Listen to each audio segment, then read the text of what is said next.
Alhamdulillah alladzi hadana ila subul salam. Asyhadu an la ilaha illallah wahdahu la syarikalah wa asyhadu anna Muhammadan abduhu wa rasuluhu la nabiyya wa la rasula ba'da. Allahumma shalli wa sallim ala Muhammad wa ala alihi wa ashabihi ajma'in, amma ba'du. Faya ayyuhal muslimun usikum wa iyaya bitaqwallah faqad fazal muttaqun. Kama qala ta'ala fil Qur'anil aziz, a'udzu billahi minasy syaithanir rajim. Ya ayyuhalladzina amanu taqullaha haqqa tuqatih wa la tamutunna illa wa antum muslimun. Ma'asyiral muslimin, sidang jamaah Jumat rahimakumullah. Marilah senantiasa kita panjatkan syukur kehadirat Allah Subhanahu wa taala. Dari setiap detik kehidupan yang dianugerahkan oleh Allah, tidak terlepas dari nikmat-nikmatnya. Maka kewajiban hamba Allah yang beriman mensyukuri segala apa yang telah Allah anugerahkan kepada kita, dengan mendaya gunakan segala nikmat itu dalam rangka untuk beribadah kepada Allah SWT. Mudah-mudahan kita semuanya yang hadir di Masjid Al-Mahdi ini digolongkan oleh Allah Subhanahu wa ta'ala termasuk hamba-hamba yang bersyukur terhadap nikmat-nikmatnya. Amin ya rabbal alamin. Ma'asyiral muslimin rahimakumullah.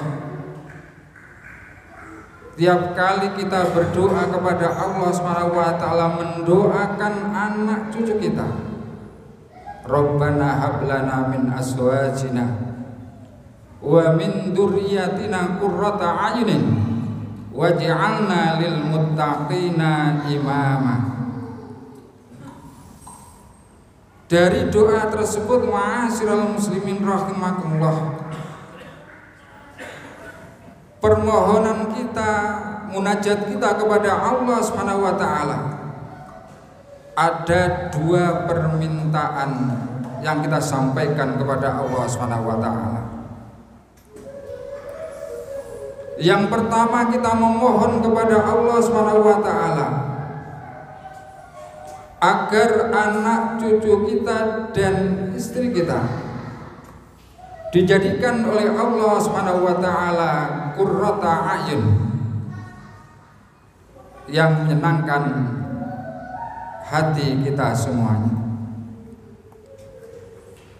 Yang kedua, kita memohon kepada Allah Subhanahu wa taala, waj'alna lil muttaqina imama, memohon agar anak cucu kita dijadikan oleh Allah Subhanahu wa taala pemimpin bagi orang-orang yang bertakwa. Dalam ayat tersebut, ma'asyiral muslimin rahimakumullah, doa yang kita sampaikan kepada Allah Subhanahu wa taala, imam bagi orang-orang yang bertakwa, level yang tertinggi untuk kita semuanya. Bukan kalimat yang dipakai dalam ayat tersebut, lil muslimina imama. Maka bagaimanakah cara untuk memperoleh generasi yang benar-benar qurrata a'yun, generasi yang mampu memimpin umat, memimpin orang-orang yang bertakwa ini? Kita perhatikan, ma'asyiral muslimin rahimakumullah, bagaimana kurikulum pengajaran yang disampaikan oleh Allah Subhanahu wa taala melalui didikan yang telah Allah SWT contohkan kepada Rasulullah SAW untuk kita semuanya.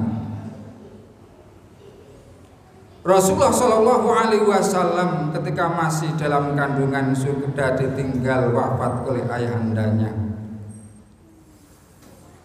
Begitu juga ma'asyiral muslimin rahimakumullah, pada usia 6 tahun Ibunda Rasulullah SAW juga meninggalkan beliau,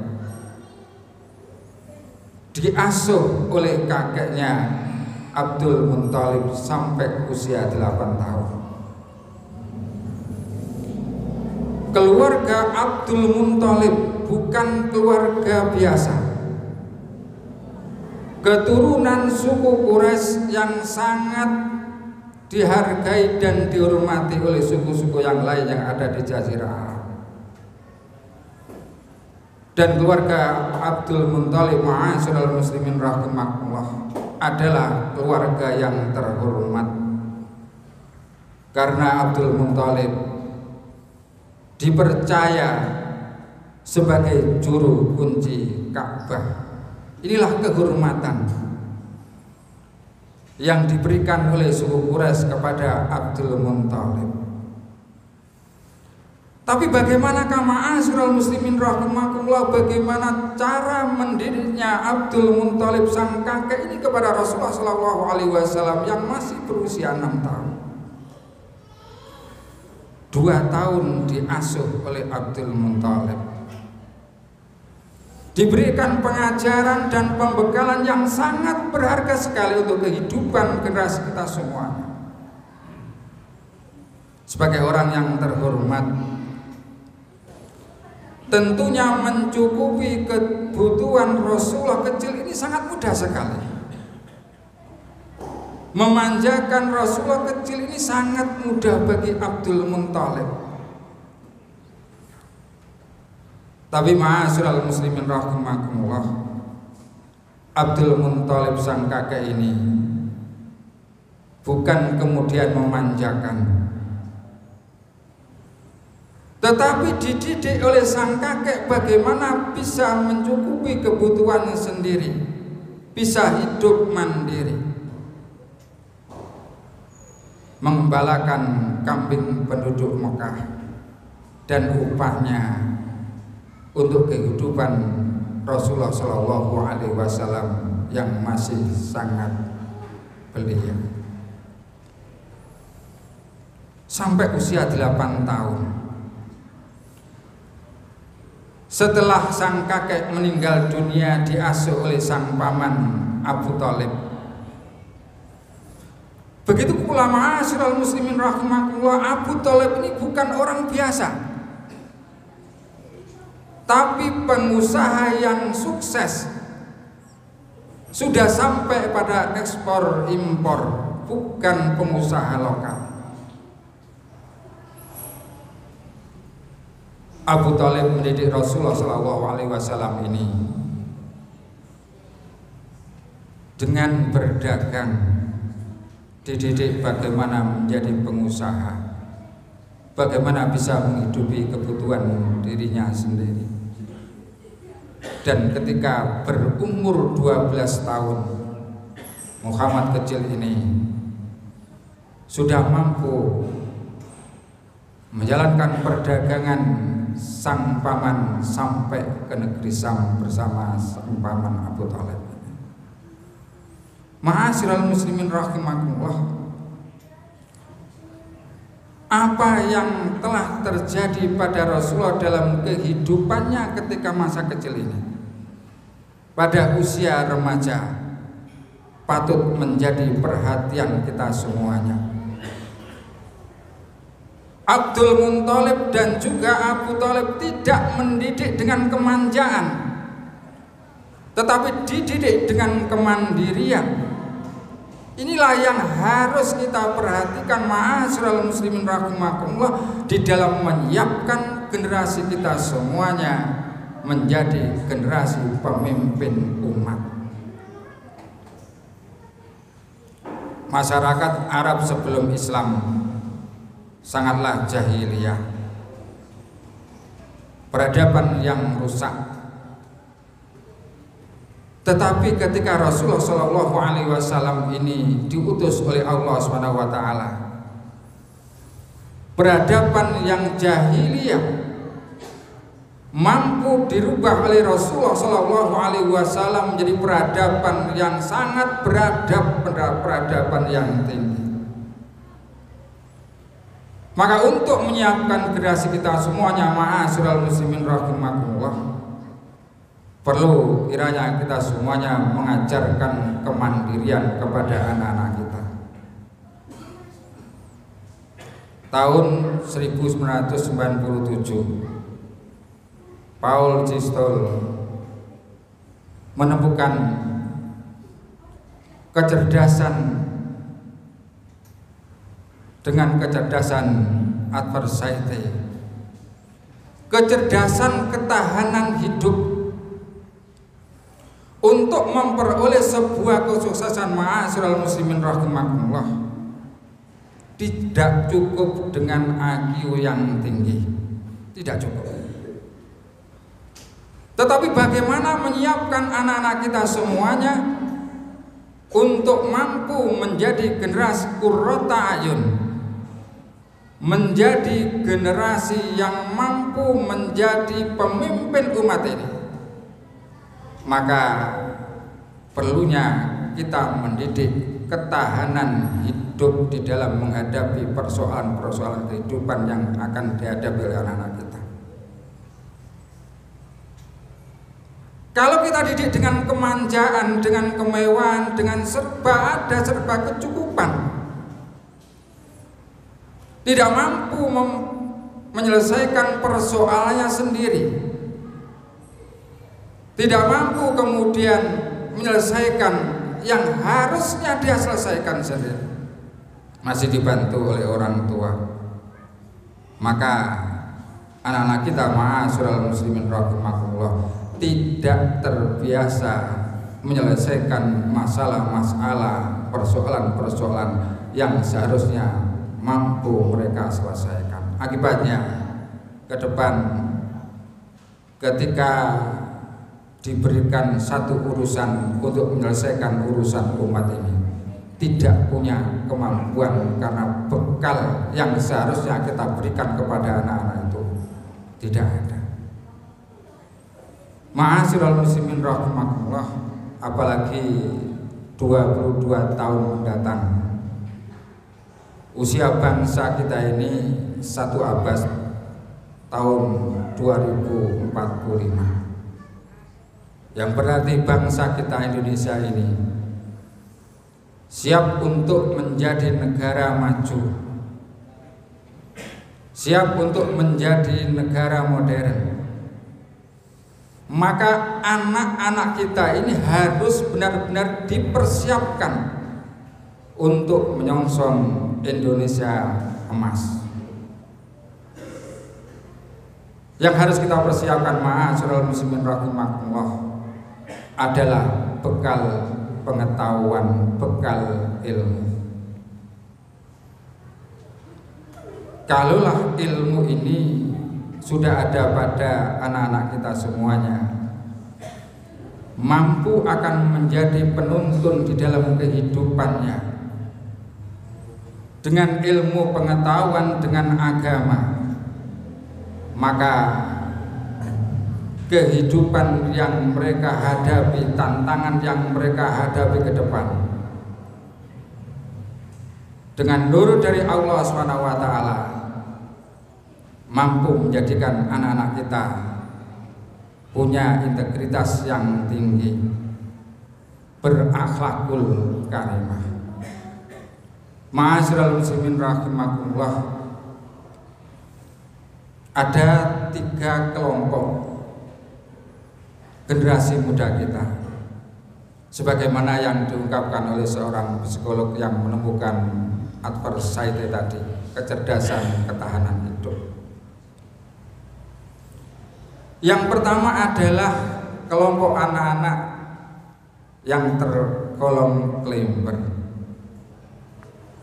Mereka adalah anak-anak para pemuda yang berusaha untuk mendaki mencapai cita-citanya. Walaupun yang dihadapi tantangan yang sangat keras, jurang, lembah, sungai, bebatuan mereka lewati dengan penuh semangat bagaimana untuk memperoleh puncak tertinggi, puncak kesuksesan yang dia cita-citakan. Dan jumlah dari kelompok Climber ini sangat kecil sekali, 7,9% menurut penelitian. Mereka adalah anak-anak yang siap menghadapi tantangan dalam kehidupannya, siap untuk mencoba sesuatu yang baru, siap untuk mengadakan perubahan-perubahan. Dan yang kedua, ma'asyiral muslimin rahimakumullah, kelompok para pemuda camper, ketika dia mendaki, ada tanah yang datar, kemudian dia berkemah di situ, lupa bahwa cita-cita yang dia harus raih, pendakian selanjutnya yang harus mereka selesaikan, tidak diselesaikan nyaman dengan apa yang telah dia peroleh, tidak mampu dan tidak sanggup lagi untuk menghadapi tantangan-tantangan dalam kehidupannya. Dan jumlah dari kelompok seperti ini dalam penelitian tersebut ada 20%. Yang selebihnya, ma'asyiral muslimin rahimakumullah, ini adalah kelompok quitter, para generasi yang tidak sanggup di dalam menghadapi tantangan zaman, kelompok yang anti kepada perubahan karena kemanjaan yang telah diberikan kepada orang tuanya, tidak dididik dengan kemandirian, tidak dididik dengan tantangan. Inilah yang kita khawatirkan, yang seharusnya anak-anak kita nanti mampu menjadi pemimpin umat, mampu menjadi pemimpin bangsa, ternyata tidak mampu menghadapi tantangan-tantangan yang seharusnya dia selesaikan. Ma'asyiral muslimin rahimakumullah, kurikulum yang telah diberikan oleh Allah SWT melalui perjalanan hidup Rasulullah SAW hampir 1,5 abad sudah disampaikan oleh Allah SWT melalui kisah perjalanan hidup Rasulullah SAW. Kalau ada yang menemukan kecerdasan ketahanan hidup sebagaimana disampaikan oleh Paul Gistol ini, ternyata Allah SWT telah memberikan kepada kita semuanya. Ma'asyiral muslimin rahimakumullah, marilah kita merenung sejenak. Sudahkah kita siapkan anak-anak kita bekal untuk menghadapi tantangan kehidupan yang pada nantinya mampu menyelesaikan persoalan-persoalan yang dihadapi oleh umat ini, mampu menjadi pemimpin umat, pemimpin bangsa. Mudah-mudahan dari khutbah yang pertama ini mampu memberikan pencerahan kepada kita semuanya, yang selanjutnya kita menyiapkan anak-anak kita menjadi generasi yang qurrata ayun, generasi pemimpin umat, pemimpin bangsa. Aku lupa itu, astagfirullah, innahu huwal ghafurur rahim.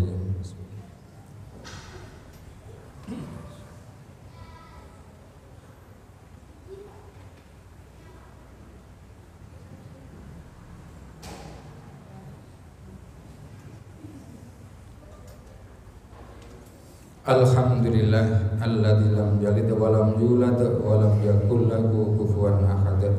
Asyhadu an la ilaha illallah wahdahu la syarika lah wa asyhadu anna Muhammadan abduhu wa rasuluhu sallallahu alaihi wasallam. Allahumma sholli ala Muhammad wa ala alihi wa ashabihi ajma'in, amma ba'du. Ma'asyiral muslimin rahimakumullah. Mari juga kita perhatikan bagaimana cara Rasulullah SAW di dalam mendidik para sahabat, sehingga Allah SWT memberikan pujian dengan kuntum khaira ummatin ukhrijat linnasi ta'muruna bil ma'ruf wa tanhauna 'anil munkar wa tu'minuna billah. Rasulullah SAW mengenal dan mengerti betul setiap potensi yang dimiliki oleh para sahabat. Bagaimanakah cara melejitkan potensi yang dimiliki oleh para sahabat ini, sehingga mereka mampu bergerak untuk umat, memberikan manfaat untuk umat sesuai dengan kemampuan dan bakat yang dimiliki. Tentunya kita semuanya juga demikian, harus mampu membaca kelebihan dan kekurangan daripada anak-anak kita dalam rangka untuk menyiapkan generasi yang mampu menjadi pemimpin umat, generasi yang berakhlakul karimah, generasi emas yang mampu menjadi qurrata ayun bagi kehidupan kita di dunia dan di akhirat. Kita mohon kepada Allah SWT, semoga Allah memberikan keberkahan untuk keluarga kita semuanya. Innallaha wa malaikatahu yusholluna 'alan nabi ya ayyuhalladzina amanu shollu 'alaihi wa sallimu taslima. Allahumma sholli 'ala Muhammad wa 'ala alihi wa ashabihi ajma'in. Allahumma ighfir lil muslimina wal muslimat wal mu'minina wal mu'minat al ahya minhum wal amwat. Allahumma nawwir qulubana bi nuri hidayatika kama tar'atu bi samsika ya alim ya fattah iftah alaina futukal arifin. Allahumma barik lana fi aswajina wa barik lana fi ahlina wa barik lana fi dzurriyyatina wa barik lana fi kulli amrina ya arhamar rahimin. Allahumma inna nas'alukal jannah wa ma qarraba ilaiha min qaulin aw amalin. Allahumma inna nas'aluka husnal khatimah warzuqna taubatan nasuha qoblal maut. Ya muqallibal qulub sabbit qulubana ala dinika. Rabbana taqabbal minna innaka antas samiul alim.